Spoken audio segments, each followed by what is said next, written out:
Good evening, dear listeners, and welcome to today's TSF1 Greece podcast for the Monaco Grand Prix. Today, I have with me my co-hosts Panos and Dimitris. Good evening, gentlemen. Good evening, Alex. Hello, Alex. So, Monaco was interesting. We should have an Imola Grand Prix as well, but thanks to some unfortunate circumstances, it didn't happen, so we skipped directly to Monaco. So this year it was the 69th year of the Monaco Grand Prix, and rain made things interesting for some, and well, some people were less fortunate that the rain came. So Panos will be starting with the free practice and the qualifying. So Panos. Thank you, Alex. So we start with Friday morning, free practice 1. First, Carlos Sainz, 1:13.372. Second, Fernando Alonso, the man of the weekend. And third, Lewis Hamilton with the new updated Mercedes AMG Petronas for Dimitris. We move on to Friday afternoon, free practice 2. First, Max Verstappen, 1:12.462. Second, Charles Leclerc, the Monegasque. And third, Carlos Sainz with the second Ferrari. Saturday morning, free practice 3, just before qualifying, we have in first place Max Verstappen, 1:12.776. Second, Sergio Perez, 1:2 for Red Bull. And third, Lando Stroll with the second Aston Martin. We move on to qualifying. Out of Q2 we have in 16th Logan Sargent, 17th Kevin Magnussen, 18th Nico Hülkenberg, 19th Zhou, 1U, and 20th Sergio Perez, who had a crash in turn 1. Out of Q3 we have in 11th Oscar Piastri with the second McLaren, 12th Nick De Vries, 13th Alex Albon, 14th Lance Stroll, and 15th Valtteri Bottas. So we move on to Q3. Poleman of the weekend is Max Verstappen with a 1:11 once again with a 1:11.365. Second, Fernando Alonso. Third, Charles Leclerc, who got a three-place penalty.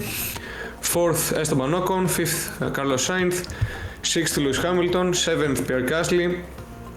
8th, George Russell with the second Mercedes, 9th, Yuki Tsunoda, and 10th, Lando Norris with the first McLaren. So, great. Thank you for the intro, Panos. So, moving on to the race on Sunday. So, this weekend we had the 69th Monaco Grand Prix, where we saw Max Verstappen emerge as the winner, securing his 39th career win in Formula 1. We saw once again his skill and control, which enabled him to finish 27 seconds ahead of his competition. I mean, 27 seconds is an eternity in Monaco. So, on the second place, Fernando Alonso performed admirably, securing the second place for Aston Martin, while Esteban Ocon drove absolutely amazing to claim the third position for Alpine. Lewis Hamilton on his hand settled for fourth place, providing a boost for Mercedes, and George Russell impressed with a fifth place finish. Now, moving on to one more disappointing weekend for Ferrari. So, Carlos Sainz race was unraveling, and Charles Leclerc finished sixth. Alpine, on the other hand, celebrated double point finish with McLaren's Lando Norris and Oscar Piastri securing 9th and 10th position, while Yuki Tsunoda showed promise but dropped to the 15th position due to a mistake he made at the end. Williams drivers Alex Albon and Logan Sargent struggled to make an impact. So, that is the race basically in a nutshell. Now going to see how the whole race unfolded. So, from in the first 10 laps, Verstappen led the race with Stroll encountering trouble and dropping down a few places, while Perez at the same time makes an early pit stop and gradually starts gaining positions. In the next 10 laps, we see Verstappen holding a 1.2 second lead over Fernando Alonso and Ocon in third place, but losing pace at this point. The top 10 remains relatively unchanged, with Verstappen extending his lead. On laps 20 through 29, Verstappen lead grows gradually to 5 seconds, while Ocon struggles with slower tires and is caught by Sainz, resulting in a damaged front wing. We saw that he went a bit overboard with how much he attacked him, but that has cost him the damage in his front wing. In laps 30 to 40, we have a top 10 order that remained pretty much the same, with Verstappen still in control, while Hamilton is the first among the top contenders to enter the pit lane. On the laps 40 to 49, we see Max Verstappen, who's overtaking the struggling Perez, while Sainz pits, trying to make an undercut but can't pass Ocon in the end. In the next 10 laps, we start to have the rain, so the rain comes over the track and Russell switches immediately to intermediate tires, and the order remains relatively stable despite the challenging conditions. We had some people using the safety exits, let's say, but not everyone made immediately the choice to go to intermediates. On lap 60 to 69, the dry line starts to form again, and the battle for the position intensifies. In the meantime, we have a Yuki Tsunoda who made a mistake and spins, causing controlled mayhem, and resulted in him losing many positions. In the final laps, we see Max Verstappen that secures another dominant victory, with Alonso finishing second and Ocon third, while Hamilton finishes fourth, with the top 10 after him remaining relatively unchanged. So at this point, I could say we saw the drivers that were patient, precise, and used their skill despite the weather conditions that were a bit treacherous. We saw them pretty much keeping their positions or gaining a slight advantage over their immediate competition, and the rain definitely made the Grand Prix of Monaco a bit more entertaining. At this point, I would like your comments. I think from a Ferrari fan, there wasn't so much we could do. We pitted more Ferrari sadness than fun, really. Exactly.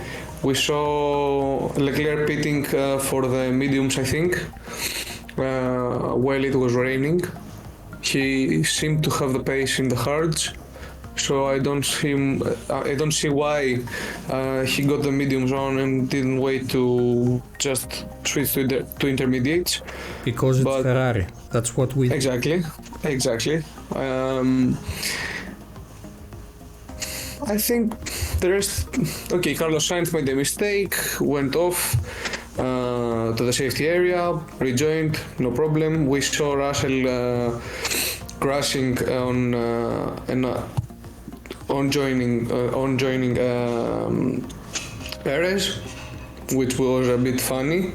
But from his onboard camera, we saw that he couldn't see anything, so it's a bit okay. It's a racing incident.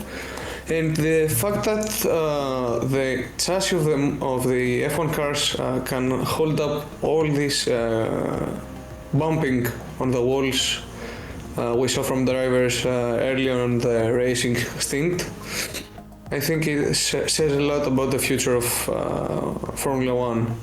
That's my comment on that. Except for the second Aston Martin of Stroll. Yes, Lance Stroll really struggled. Yeah, he bumped into every corner, so I think. Yep. So I think we could summarize maybe the whole situation as follow.